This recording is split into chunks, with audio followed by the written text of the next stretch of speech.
What's going on, TTM? It's Paddy. I got Rooster over here. We're going to do a draft recap and a prediction video. What's going on, Rooster?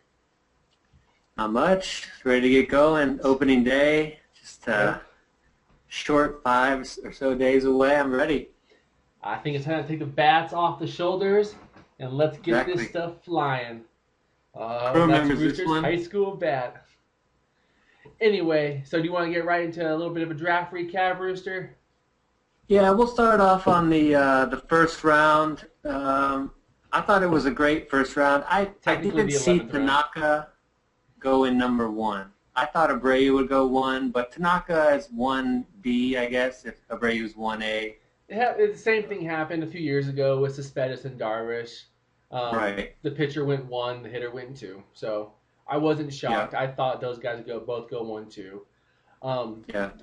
I thought, Now, Bundy going three, I was a little surprised by that, but I mean, if you buy into Bundy, then that's a decent pickup. But well, what's his timetable, you know? he'll pitch this year, but I think Bundy is a great pick. Yeah, Rory's team sucks, so his team's not going to do anything this year, but Bundy's not going to do anything this year. This pick is for the Right. future. Obviously, Bundy is True. 21 this year, and Bundy has a very bright future. Definitely. And then, of course, the closer run starts with these dominators getting Kenley Jansen, who is a fantastic closer. Yeah, I mean, I really had this idea that Jansen was going to drop to me at the number 10 pick, but, you Not know, quite.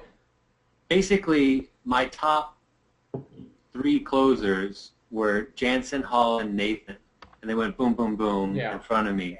So I had to go to my fifth and sixth pick. I had Perkins and Rodney sort of like sitting at like 6 and 7. I chose Rodney, and I, I'm not really happy that I made that choice, but hopefully I just get lucky with it. Yeah, the closers went a lot quicker than they did in years past, but we'll see.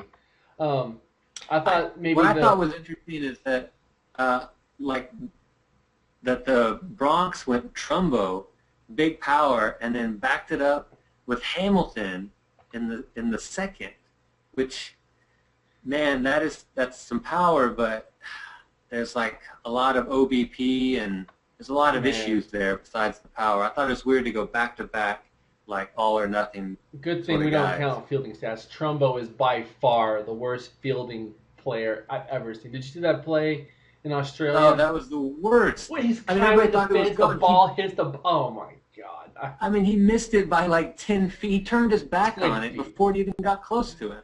Fucking guy is awful. Yeah, I guess let's get to the Yeah. second round. You already touched on it a little bit. Uh, a lot of closers obviously win, so it's hard to talk about closers. I thought maybe the biggest stretch was Pedro Alvarez. I know this guy is big time power, but Right. I don't. I mean, he just doesn't provide much else. Low average, low OBP. I guess obviously get some Yeah. RBIs. You know, No I, speed. I got bit by that snake last year. A lot of power, RBIs, good for 70 runs, but bad average. Doesn't even walk like an Adam Dunn. Yeah, And he can't hit lefties. So, he's going to get at least one at bat a game being like the cleanup guy against a lefty, yeah. and he's not going to do anything. So you can't play him against a lefty starter, and then at least one at bat in the game, he's probably going to get struck out. And he strikes out 30% of the time against everybody. Pretty much. Yeah, my thing So, is he's just I don't know, and a guy. He's a good. If your rest of the team's good, then you can plug him in and he'll offset some guys. But if your team's not good, then he's gonna kill your team. yeah, Anyway, let's I get don't think he's a foundation piece. He's a part that helps, but he's not something to build around. correct. Anyway, in round 13, did you see any shockers out there that you want to talk about? No shockers. I didn't think Brandon Moss would I go was that gonna high, say but I Brendan see Moss it. as well. That was Another platoon guy, but Brandon Moss was my big shocker. I can't believe he went top of the third round. That was I thought way too high for him. Other than that, yeah, again, a lot of relief pitchers, some starting pitchers. Nothing too yeah, crazy though. no. Fourth round. Anything you see out there that popped out to you? I'm gonna promote one of my own guys. This is gonna be like last year. I picked Jansen, pretty high, and people were like, "Oh, he's not a closer." I said, "Watch, Cody Allen is my guy this year. He's not the closer now. He's the best reliever on the team. He has a chance to pick up the saves when Axford just shits the bed." Yeah, it's very possible. I mean, Axford's been known to be spotty, so you never know what you're going to get with him. Uh, I guess my big surprise of the whole round was Matt Wieters. I thought he could go first or second round because I think the guy, he's still young, still has good potential to come up and be a great player. But can he be like He Chris does, Davis? but Maybe not that much, but close yeah, but to. that on base percentage last year, I mean, that's not top couple round material. But he could come back. He He could. could get better. But He's always got a good eye. just not, He does walk a lot. He's walked a lot in the past. I mean, yeah, his on base considered to his average is usually pretty good. yeah. Anyway, let's get to the fifth round. Got a few interesting picks here. Some speed guys start to go off the board here with Yep. Ben Revere. Um, Yeah, Ben Revere, he's a nice piece, but that 0 home runs is gonna makes him not an everyday player. True. We'll see if he can keep up his average, and if he does, then he'll have a decent OBP. Chase Utley, I thought was a nice little homer pick for Bronx, going back to the team that he was on for 5, 10 years, or whatever the hell it was. Yeah, I mean, if Utley plays 145 games, he's going to be productive. Yeah. In the sixth round, again, some more speed guys. Leonard Martin, I thought might have been a little high, but he's a speed guy. He can easily steal 30 to 40 bags, I think. Yep. Uh, again, I think the relief pitchers were starting to pretty much die down at this point because all the closers were gone in the first 5 rounds, it seemed like. Well, I got a guy, Mark Melanson, who got 16 saves last year. Greeley's not really, he seems to get hurt a lot. Melanson has a good chance to pick up 10-plus saves this year. Easily could. I mean, any of those eighth inning guys could easily come in and fill a save category here and there. Uh, Round 17, I think this was where Floric took Chris Medlin, who just announced, I think the day we drafted, the day before, that he was going to have Yeah, I some think it's the elbow day issues. before. So Yeah. it ended up being Tommy John, so that was a pretty bad pick. Yeah, My, that's rough. I really like the Milwaukee Chris Davis from D's Dominers. I think this guy has potential to have a monster year if he can build He has off what. potential, but his peripherals last year were sort of, he's not going to be that good, but he has a chance to be a high power with a little bit of steals guy. Correct. Yeah, he can't be that good. I think if they said if he would have played that way over 162 games, he would have hit like 48 bombs or something ridiculous like that. But if he gets Yeah. 30 something bombs, that's a steal for him in that round. Yeah. It just, is he going to make enough contact, really? Is he, And he should have a lot of people on base for him because he's going to hit in a pretty good lineup. Yeah. I thought, same thing with, Evan Gaddis. I know there's power there, but I don't like him gas at all. batting average and OBP are going to hurt you. He's going to come back down to earth. I mean, last year he had that, what was it, a month or a month and a half, but he just blew up, hit 300 with, I don't know, 10, 15 bombs. Second half of the year, I think he only hit, he hit 5 or less bombs the second half of the year. So there was a big drop off. Actually a major drop off in production for him. And I look for that major drop in production to actually be what he is. Eighth I round. think this is where we get in the draft where people start sort of taking their guys, taking flyers. We're not at the flyer sort of section, but We're close. people start to go up, and like De La Rosa was taken way too early, and I mean, you start to guys, you can see the guys that they really like. Like the next round, I took Paco Rodriguez. I love this guy, especially as the lefty in the Dodgers bullpen. At this point, most of your needs are filled. So we're just sitting here taking guys that we think are going to have a big year, or guys we like. So I agree with you on that. Yeah. Eighth round, I guess there was nothing too much crazy. I was a little shocked that Will Middlebrooks went that high to Kroom, but that's what Kroom does sometimes. I don't think Kroom's he had a built third up base. this little platoon split at third base where he's got the lefty and the righty. Middlebrooks and Moustakas are basically the same player, just from different sides of the plate. Correct. And then in the ninth round, obviously Guardians All Stars got a huge bonus with Joaquim Soria, who has been announced as the team's closer in Texas. So Yeah, to get a guy that's that late is really a big plus. That's a closer. yeah. I mean, I didn't see it. I was thinking that Feliz had it wrapped up, but I mean, Soria, he might just be the closer for now, and I think that's a fluid situation. I don't think he's locked into that. I think he's pretty close, but I think if he struggles, he could get replaced by somebody. Anything you see Yeah. anything in the 10th round or technically 20th round for you? Well, yeah, and then the 20th, there's just a bunch of pieces. I thought Eric Young Jr. I was actually looking at him.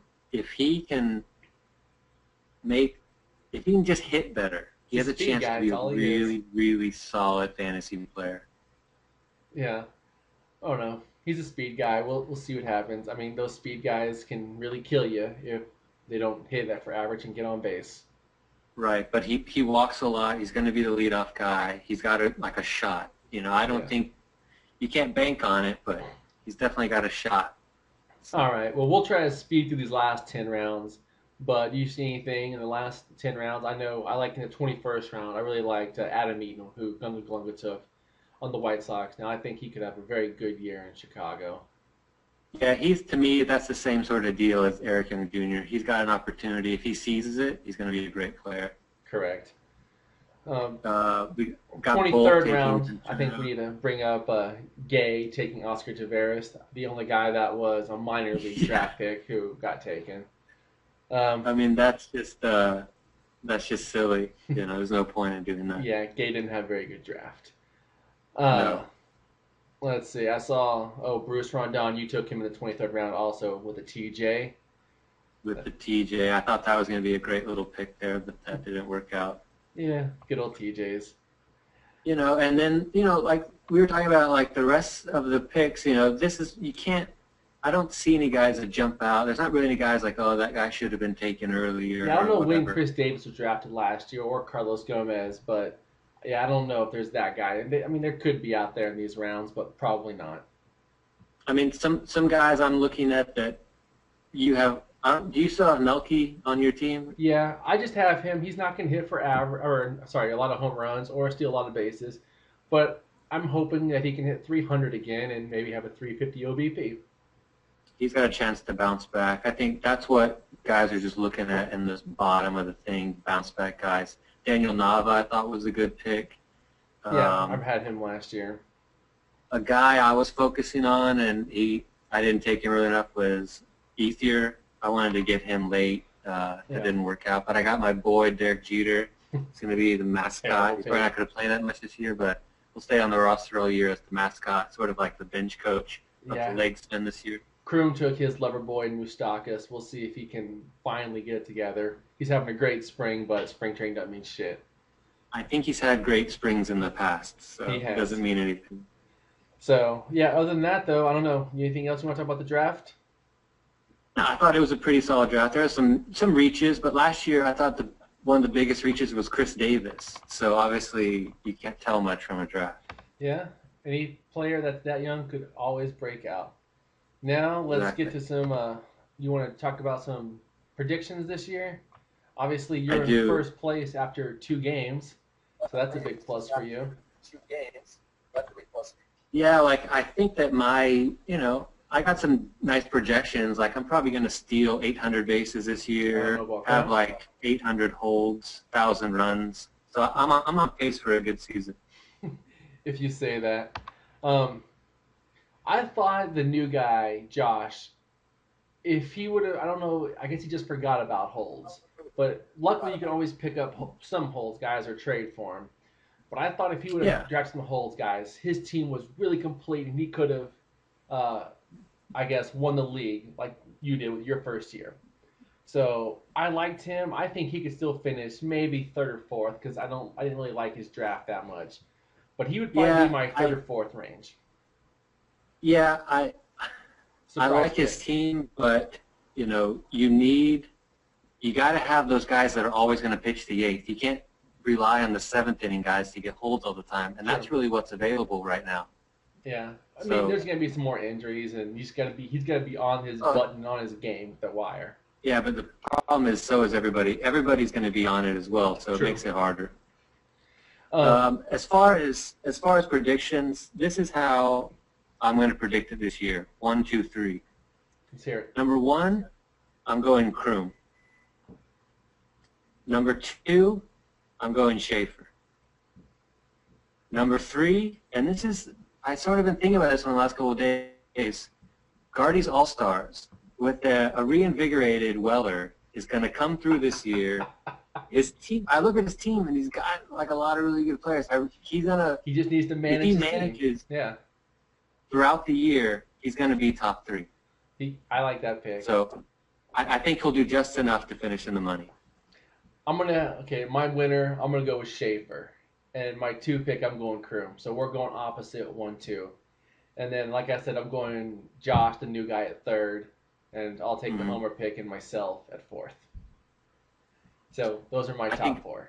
I think yeah, Floric is last place, so I guess if you want to throw that I in there. think Floric is last place as well, and I think Jim and Yannick's is gonna be in the bottom three, but he's gonna have more than 60 more stolen bases than any other team, at least. You could, He's going to dominate in stolen bases, but be terrible in home runs and everything. probably. Anyway, do you want to add anything else before we get out of here, Rooster? No, I'm just ready for opening day. We're 5 days away. I fucking can't wait. You're coming over, I'm pretty sure. Hopefully. You're not going to Houston. I know Kroom's coming over. I don't know I'm what gonna he said he's stop going to do. by. So I can't wait. I'm ready to Anyway, do it. all right, Rooster, for TTM, good luck to everybody this year. We'll see y'all real soon with another video.